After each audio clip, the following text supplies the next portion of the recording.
Hey everyone, Chris Lewis from the Digital Newsroom at Fox 47 News. We are here for our Michigan History Throwback. We're at the capital of Michigan, and we're going to be exploring the capital and everything about it, things that you may know, things that you might not know, with Valerie Marvin, who is the Capitol historian and curator. The Michigan State Capitol is home to the premier collection of portraits of state officials.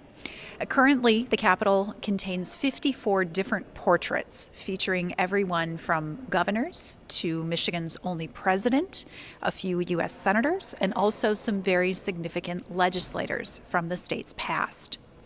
Now, where these portraits are placed, of course, is an interesting matter. In the 20th century, we started to put portraits out here in the rotunda, and today we call this area the Gallery of the Governors.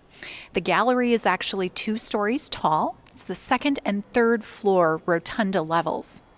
And the portraits are placed in the gallery chronologically. So traditionally, governors will donate or gift portraits to the state upon leaving office. The most recent portrait in the collection currently is of Jennifer Granholm. Now, when we receive a new portrait, it replaces what had been the oldest portrait on the 2nd floor. Then that portrait graduates upstairs to the 3rd floor and replaces what had been the oldest portrait on that level. So the 14 portraits that are in the Gallery of the Governors are in chronological order, and they do tell the story of Michigan's governors at this point in time, going back to the early 1930s. What happens, though, when a portrait becomes too old for this rotation? Well, that's a matter for the Capitol historian, generally. Once a portrait is removed from the rotunda, then it is placed somewhere else in the building.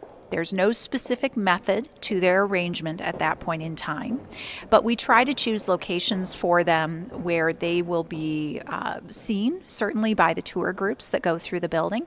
And when possible, we try to place them in a location where there is some sort of historic tie. So for example, if we have a former governor who also served in the Senate, we might try to place their portrait on the Senate side of the building. As with so many things in the Capitol, though, the portrait collection continues to grow and evolve. And every single time a new piece comes in, we have the privilege of a new story to tell. Because really, that's what these portraits are. They're representations of the men and women who have worked in the buildings over the years, and they inspire us to continue to tell their stories long after they're gone.